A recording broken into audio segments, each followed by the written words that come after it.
This is Jocko Podcast number 221 with Echo Charles and me, Jocko Willink.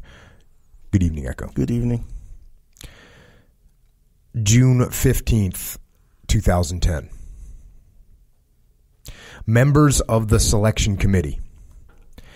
It is with absolute conviction that I give my strongest possible personal recommendation to Jonathan Y. Kim's selection for medical school.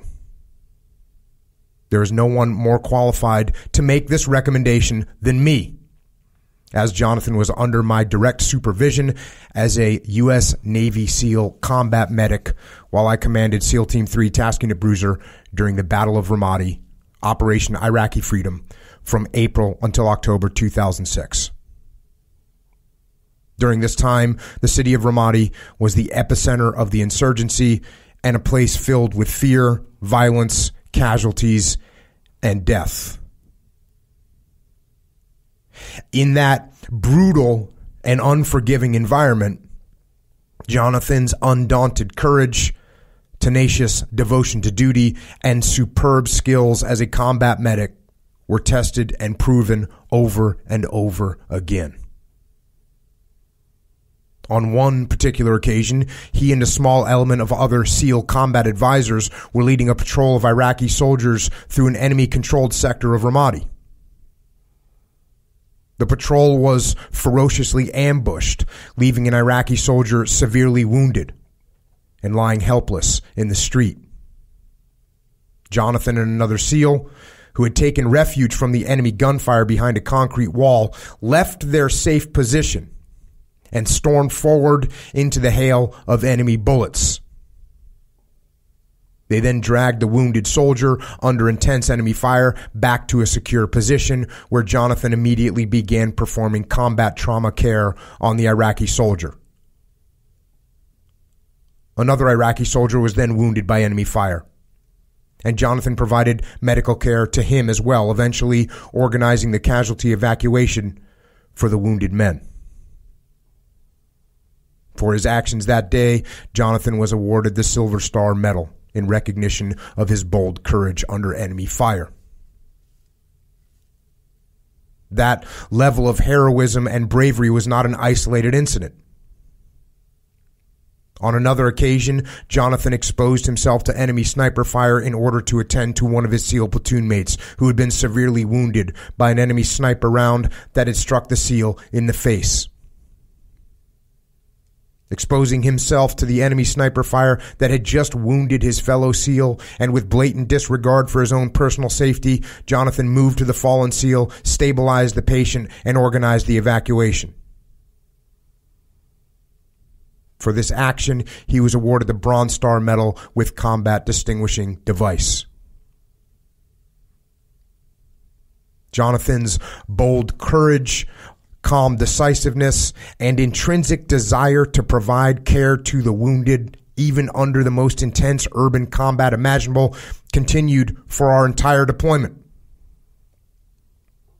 Even as combat fatigue set in on many of the men as they saw their teammates, friends, and brothers in arms wounded or killed time and time again, Jonathan never faltered. I know that the horrors of combat have shown Jonathan more stress and chaos than most will ever see. I also know that he handled that stress and chaos with a calmness of heart and a steadiness of mind that any man would admire. As further evidence of this, after his deployment to Ramadi with Task Unit Bruiser, Jonathan was recognized for his stellar performance when he was selected as United States Special Operations Command Medic of the Year for 2006. Jonathan has now applied his strong work ethic and sharp intellect to college, where he is performing with equal distinction, having earned a 3.98 grade point average. His remarkable aptitude for math and science is reflected in his standing on the Mortar Board Honors Society, the Dean's List, and First Honors Roll. Additionally, His dedication to service is represented in the many hours he has spent as a volunteer at both Sharp Memorial Hospital and Balboa Naval Hospital. This academic prowess, willingness to serve, selflessness in duty, and personal will to accomplish the mission even in the most severe combat situations are qualities so unique that I cannot fathom a more exemplary candidate for medical school. I am completely confident he will excel both in school and in the field and will make not only Harvard proud, but also provide the finest and most compassionate medical care to every patient blessed enough to come under his charge. I would be more than happy to answer any questions about Jonathan Kim and his unlimited potential. Sincerely, John G. Willink, Commander, Naval Special Warfare Group 1 Training Detachment.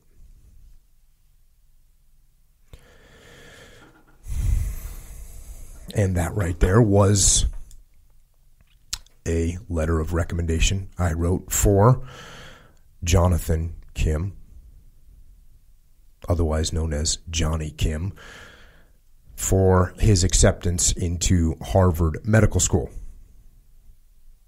And this was after I wrote him a letter of recommendation to be commissioned as an officer in the Navy, and after I sat on his board for the commissioning program. But before I wrote him a recommendation for acceptance into NASA to become an astronaut. And Johnny was accepted into the officer program. He was accepted into college. He was accepted into Harvard. And he was accepted into NASA to become an astronaut. And it was easy to write those letters of recommendation because of the person that Johnny was and is. Simply an outstanding individual in every way. And it was an honor to work with him in Task Unit Bruiser. And it's an honor to have Johnny Kim here with us tonight to talk about his life and his lessons learned. And he's a humble guy, so I already know he's going to be mad at me for opening up with that grandiose letter of recommendation from all those years ago. But I will say, Johnny, you brought it on yourself by achieving so much. So, Johnny, welcome, and thanks for coming on, man. It's pretty bizarre to be sitting here with you right now after all these years. It is. Thank you for having me here. It's an honor to be here, and thank you for the kind and generous and also undeserving words. I mean, listening to that story, it seems a world away, but at the same time, it seems like it just happened. Mm-hmm. Yeah, that's the way. I think that's the way life is, and I think that's the way military, for me, my military career is in chunks. And, you know, I spent a chunk of time at SEAL Team 1 as a new guy. Then I spent a chunk of time at SEAL Team 2 as a young ensign. Then I spent a chunk of time in college, then a chunk of time here. And those chunks can be years long, but sometimes they just seem like they went by in 15 minutes. So, man, your story, which you're really just in the middle of right now, I guess. Let's just go back to the beginning and go through, you know, growing up and what that was like, and we'll get through the teams. We'll get all the way up to sitting at this table, which, like you said earlier, is very strange for you and me to be in this position. And I don't think either one of us ever thought we would be sitting doing what we're doing right now. No, never. Let's do it. Right on, man. So, where were you born? Los Angeles, California. And what was the scenario you grew up in?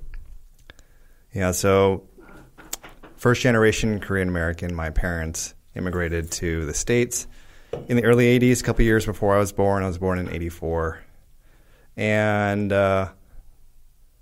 growing up for me was, there were some hard times growing up. Mm-hmm. I mean, I have always kept my growth, my childhood close to the chest. Even some of my closest friends, I've never told how I grew up.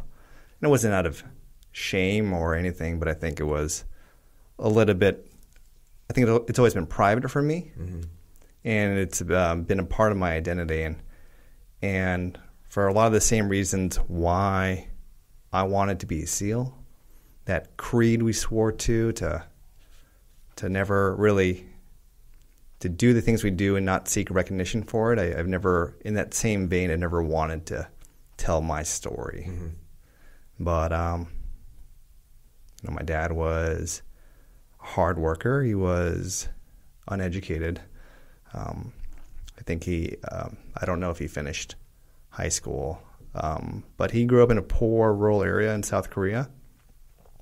And my mother was from a middle or well-to-do class family in South Korea. Her father, my grandfather, was a professor at Seoul University. And so they came over here, and my dad worked for what he didn't have for education. He more than made up for with just pure grit and work ethic. And like a lot of Korean Americans, especially in Los Angeles, he owned a liquor store in downtown Los Angeles near South Central. And I think a lot of what I've become, a lot of the decisions I've made in my life started with my father. And growing up, my father had a lot of demons, like a lot of people, and I think he did the best he could to live with those demons. But a lot of times he didn't have the mental strength to really not let those demons get a hold of him. And so much of what I've learned in my life has been what not to do by example of my father. And growing up, I mean, it just seems like a different life to me now. Because I've had different experiences, so many humbling experiences. When I think about where I came from, it seems like a big accident. This seems like an accident, to be sitting here with you talking about this. Everything I've done is an accident. Being a SEAL was an accident. Going to medical school, being a physician, being an astronaut, those were all accidents, not part of the plan at all.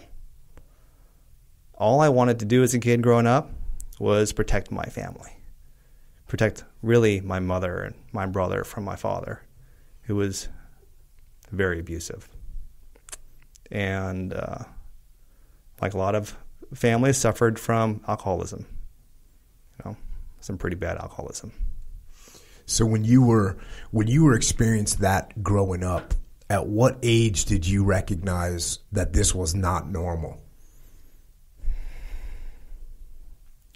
It's hard to put a number on when I knew it was not normal, but I remember at a very young age having that feeling to protect my younger brother from it, when the fights were going on or when the abuse was going on, to try and shield him from it. And I have a very distinct memory of actually trying to protect my mother one time, and it didn't go well. And my mother also telling me to never do that again, because out of love, she didn't want to see me get hurt. So. And then at what age, I mean, at some age, did you get to a point where you could step in and defend your mom? I'm sorry to talk about such heavy things in the beginning of a podcast, but you wanted to know how it all started off. That's why when I think about my life growing up, I was different. I was scared. I was a scared little boy, scared of the world, scared of relationships, scared of talking to people, of going to school, of having my own opinions, of speaking up, or fighting for what I believed is right. I was scared. I was definitely scared of my father. And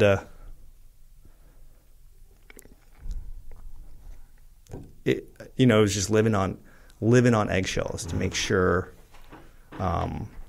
to pray. I prayed every night, hoping that things would get better, or that my father would see the light and, all those experiences while